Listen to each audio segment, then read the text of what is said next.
Assalamualaikum warahmatullahi wabarakatuh. Apa kabarnya anak-anak hebat kelas 5?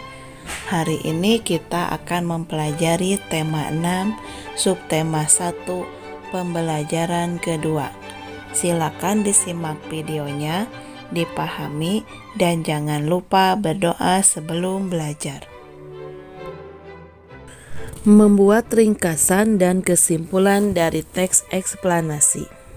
Sebelumnya, kalian telah mempelajari cara-cara untuk memahami teks eksplanasi, seperti mencari kata-kata kunci dan menjawab pertanyaan berkaitan dengan teks.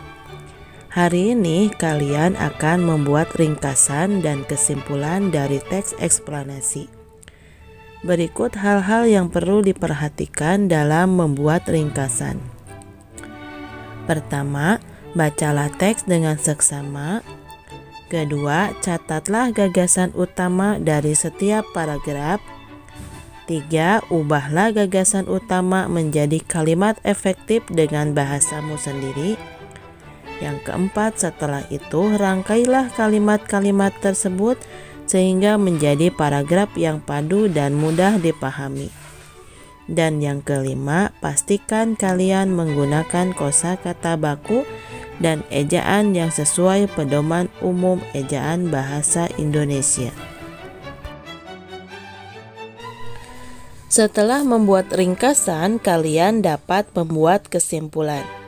Kesimpulan merupakan pendapat terakhir yang mengandung informasi berdasarkan uraian sebelumnya. Kesimpulan dapat dibuat agar informasi yang diperoleh dapat mudah diingat. Caranya dengan mencatat informasi penting dalam teks.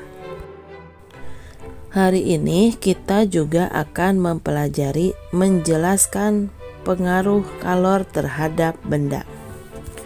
Panas dapat mempengaruhi perubahan suhu benda.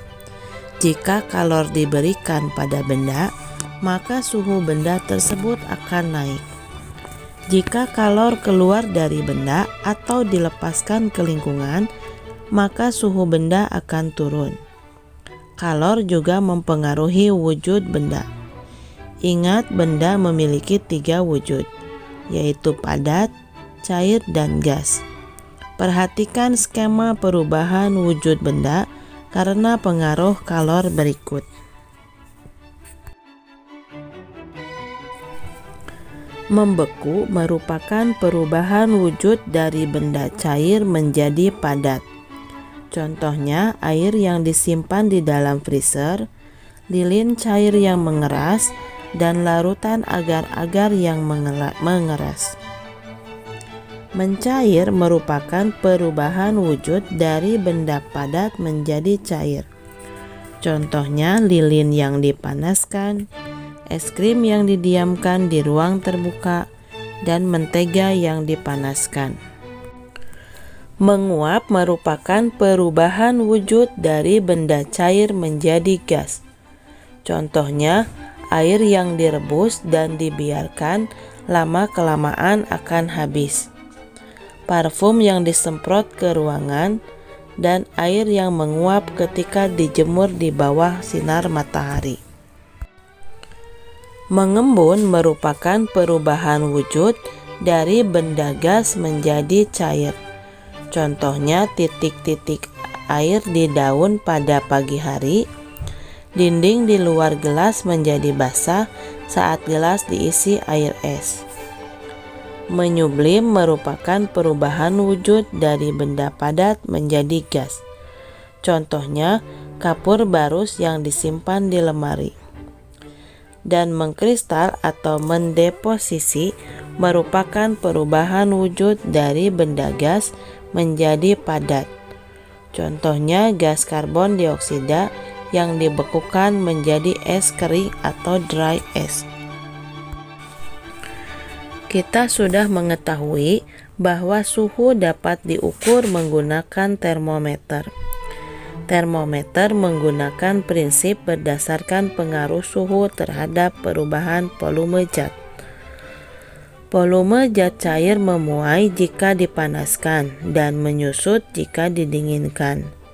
Ada 4 satuan termometer yang biasa digunakan, yaitu Celcius, suhu kisaran 0 sampai 100, Reaumur, suhu kisaran 0 sampai 80, Fahrenheit, suhu kisaran 32 sampai 212, dan Kelvin, suhu kisaran 273 sampai 373. Mengenal tangga nada pentatonis.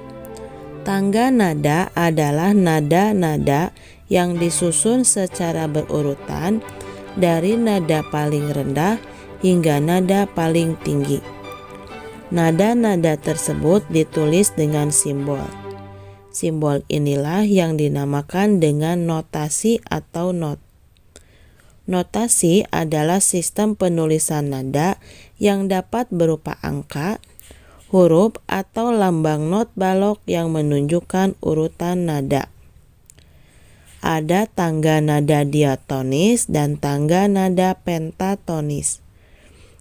Hari ini kita akan mempelajari tangga nada pentatonis.